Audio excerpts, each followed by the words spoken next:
And a 1, and a 2, and a 1, 2, 3, 4. Da, da, da, da, da, da, da, da. Dun, dun. Good afternoon, morning, evening, or night, ladies and gentlemen, and welcome to... It's usually... Is Wallace and Gromit the wrong trousers as good as they say? But I'm going to adjust it slightly and say... Is Wallace and Gromit the wrong trousers truly the best film ever made? Well, I guess that's what we're here to discuss, huh? Yeah, I'm Jamie. Yeah, who's the Wallace and who's the Gromit? Or Feathers McGraw? Because maybe we don't deserve the title of Or it. Shaun the Sheep. He's not in this one, but... I feel like I've got the energy of one of the, not Shaun specifically, but one of the other sheep. Just one of the sheep. Yeah. You got sheep energy. I feel like... I feel like I'm more Wallace than you, honestly. Yeah, see, I'd like to be Gromit, but I feel like I'm more aligned with Wallace, you know? Like, I'm not particularly capable on my own. You know? Yeah. I need someone to do everything for me, Right. you know? So, yeah, neither of us are Gromit tier, I'm afraid. I'd say that very few people are Gromit. Mm-hmm. You know? Only the best of the best. Yeah. Yeah. He's I think he's an example of, like, British excellence.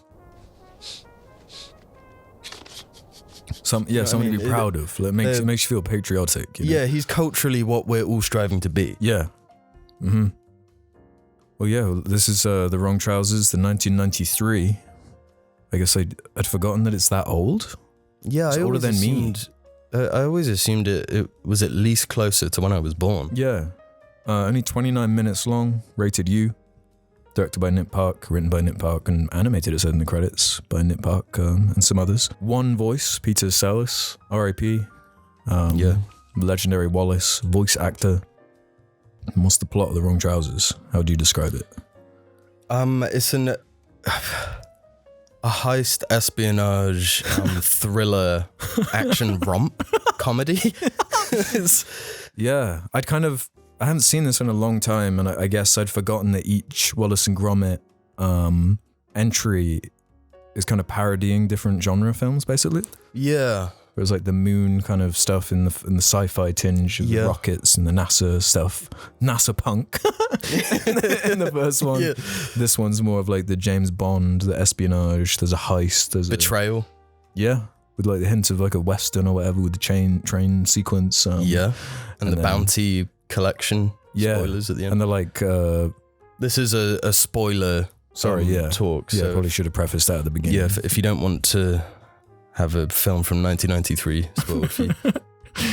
Yeah, I don't know if it actually counts as a film. I think it has to be like 40-something minutes. Film. So, yeah, short film. Yeah. Not that matters really, because I don't know. I'd rather watch this 3 times than a lot of 90-minute films or longer that are out there, because this honestly flies by. It feels like 5 minutes long. Yeah, we were talking earlier before recording about like when you're in a flow state of something you really enjoy. How time melts. And yeah, I feel like this movie it's 29 minutes going on like 3 minutes. It's paced so ridiculously well. Like by the time you realize what's happening, it's like wrapping up. Yeah, and I was commenting during watching it that part of it, like there's so little dialogue and there's only one character that speaks that it kind of feels like a silent film that's mostly communicated through the music and obviously the visuals. A lot of the humor comes from background jokes, from visual gags, from kind of like slapstick comedy. But it's, I don't know, if it doesn't feel like tacky or throwaway like that, or going for lowbrow. You're not seeing the farts, you're not seeing the burps. It's so ridiculously English. Oh my god, it's so British. Yeah, I was thinking it probably should be like if you're wanting to become a British national, I think you should have to watch this film and you have to enjoy it. I think you should have to do a full Wallace and Gromit Q&A. Yeah. So what's the name of the villain? In fact, that should be all you have to do. Yeah. Honestly, if you watch, understand and enjoy these films, then you are British, as far as I'm concerned. But yeah, going back to the plot, the progression of the story feels so natural And with it being all visual, it's like you don't need the dialogue from Wallace. It's like supplementary. And with sorry, what's the actor's name? Peter Sallis. Yeah, with a lot of humor comes from his delivery and like the idiosyncrasies of the way he like moves and the lines he says, like when he's talking about his wardrobe and the wood and just goofiness like that. Oh, goodness, it'll ruin the woodwork. And he's got that like Indiana Jones like character writing where he's got like, he likes cheese. That's like his main thing. And he's like inept. It's a funny buddy dynamic, obviously, of like Gromit being the silent dog that does everything. Well, it's like he kind of invents things, but even the titular wrong trousers he just mentions are like a NASA thing. Right? Yeah, he just bought them, I guess, as a birthday present for old Gromit. Yeah.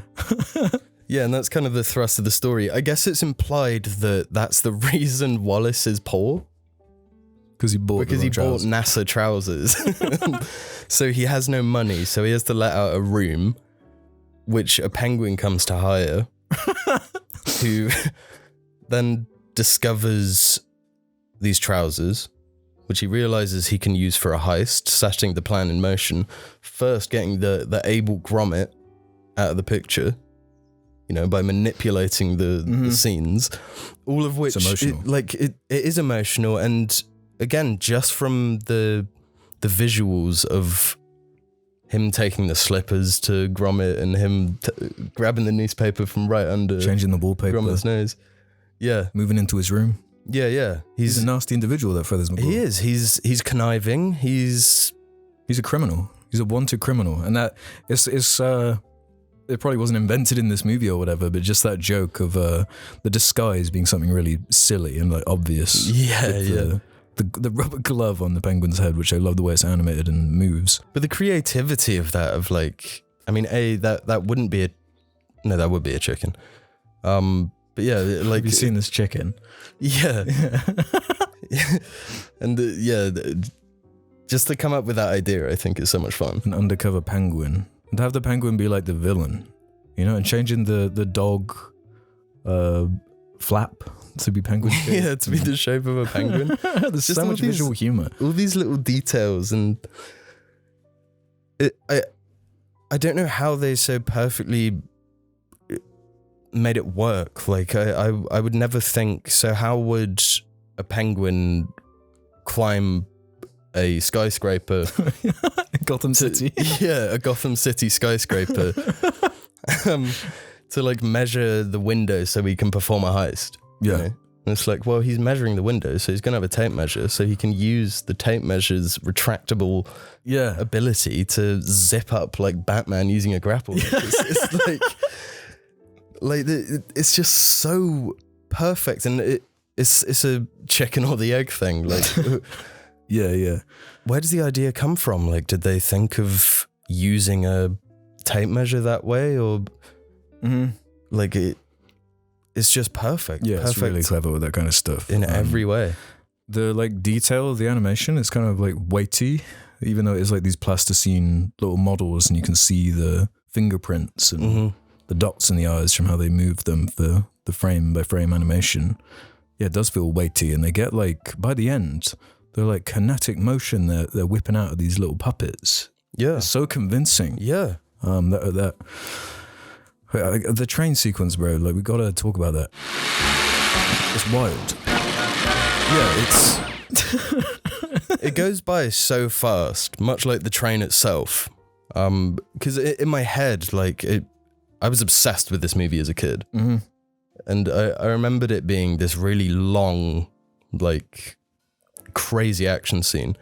But there's so many separate sections of the action scene that it flies through. Like they all start on the same train, then Wallace comes off, and then the gun gets snatched by Wallace because he's come off. And then it just rapidly goes through these different stages, obviously climaxing in Gromit building the track as they're going, which is like gloriously animated, showing the perspective of Gromit at the front building it, and then like a further away perspective of Gromit building, showing the like trail through.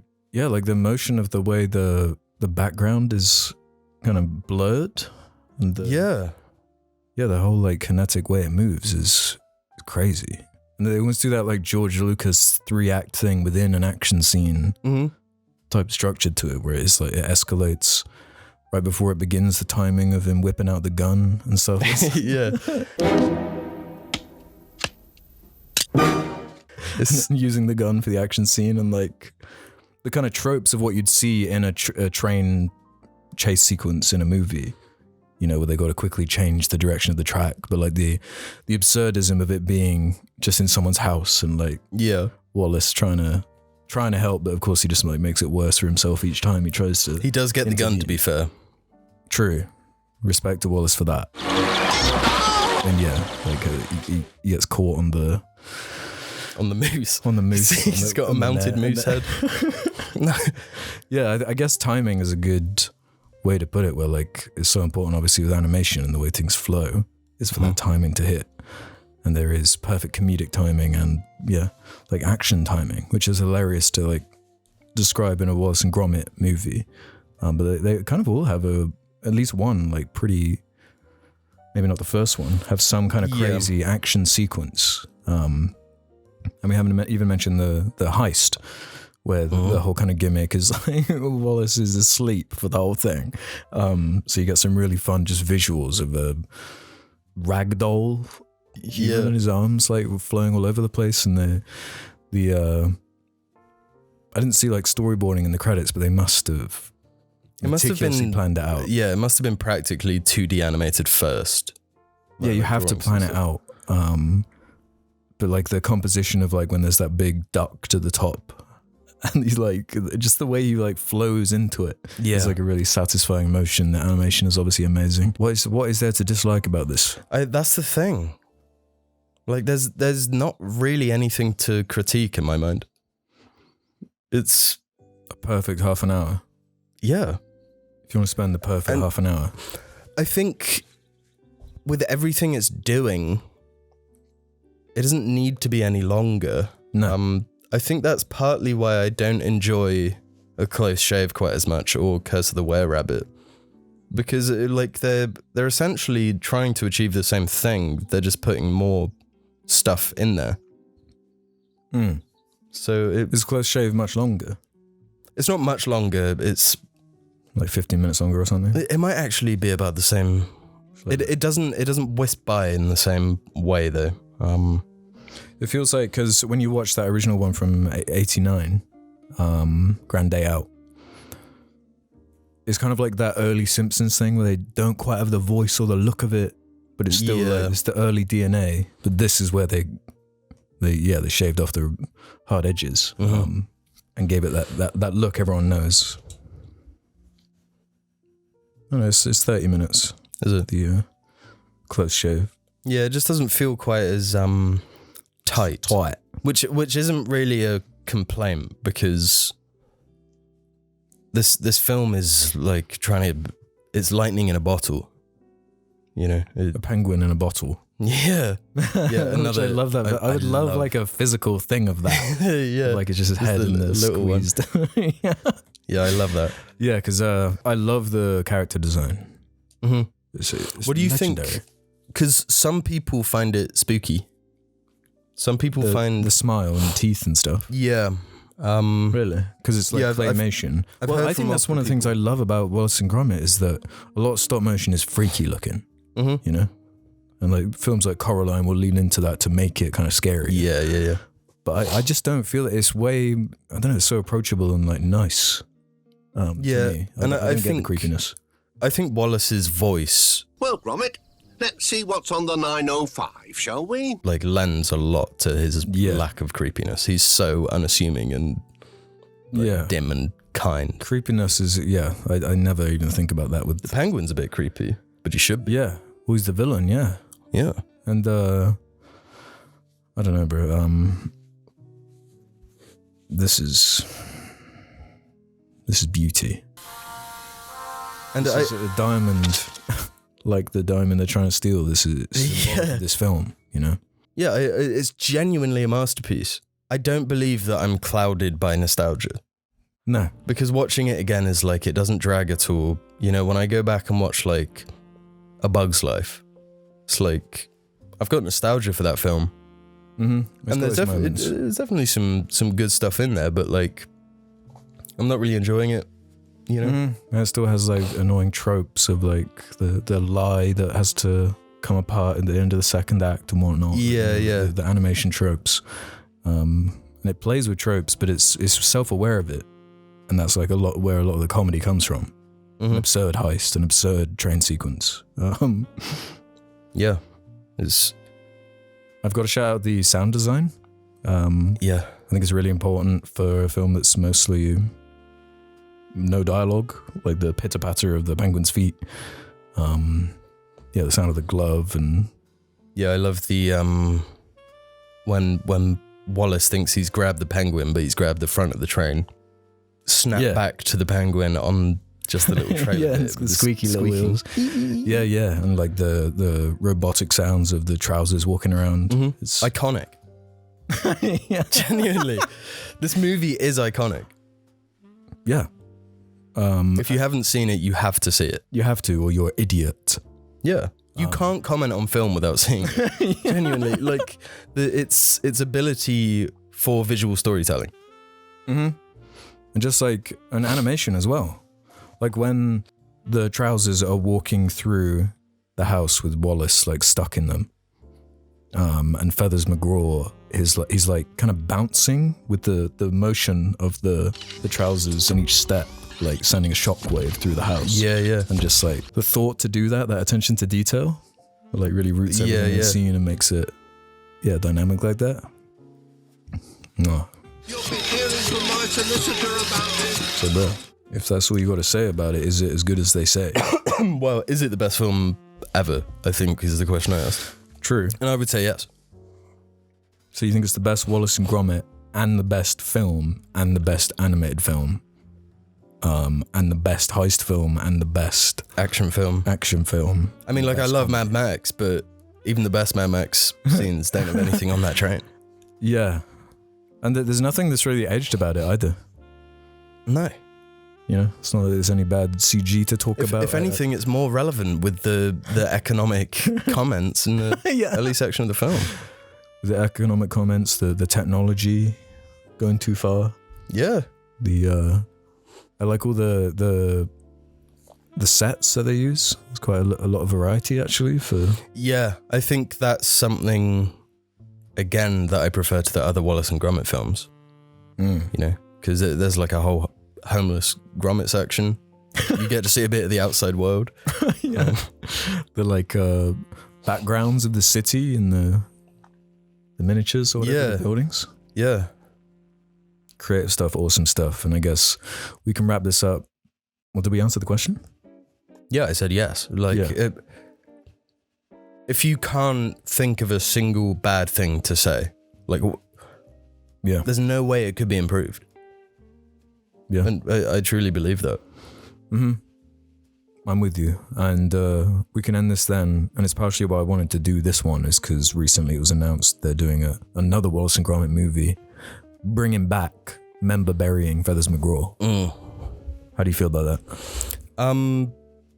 Unnecessary, but we'll see. It's not going to be as good. It can't be. No, because it's going to have to be a feature film as well. And they did a good job with the Were-Rabbit, to be honest.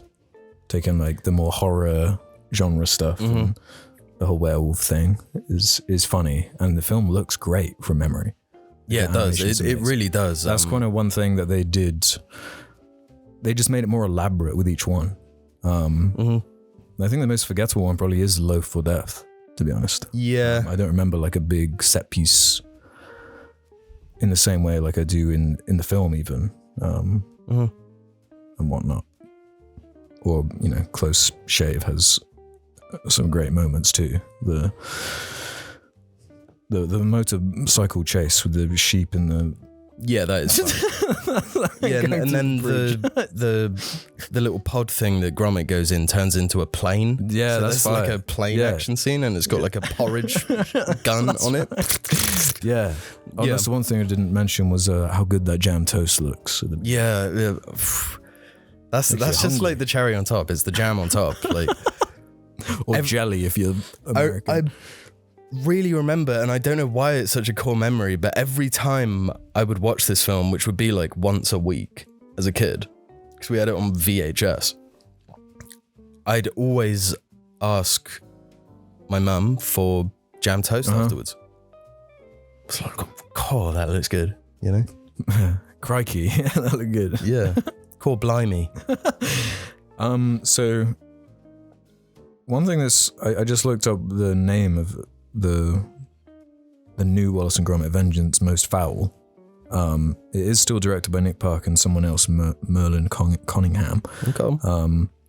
With a brief runtime of an hour and 19 minutes, which actually kind of makes me more hopeful. Mm-hmm. It sounds like... That's still nearly 3 of this film. Yeah. So I'll definitely watch that. Yeah, there's no doubt I'll see it. But I think if people want to hear more Wallace and Gromit content, want to watch and listen, maybe we'll just turn into a full Wallace and Gromit channel. We're pretty much there already with like the stuff that's on the wall. Yeah, true. With Suave Wallace. Where is he? Suave Wallace and Gromit. Up there next to the Wanted Penguin Yeah. poster. Yeah, so we're kitted out. I'd happily talk about more Wallace and Gromit at any time. But as it stands, yes, this movie is about as good as it gets. 0 flaws. Masterpiece. Do you agree? Do you disagree? Are you too scared to watch it because Wallace's tongue freaks you out? I don't know. You tell us. Yeah, you tell us. You tell us. Ciao.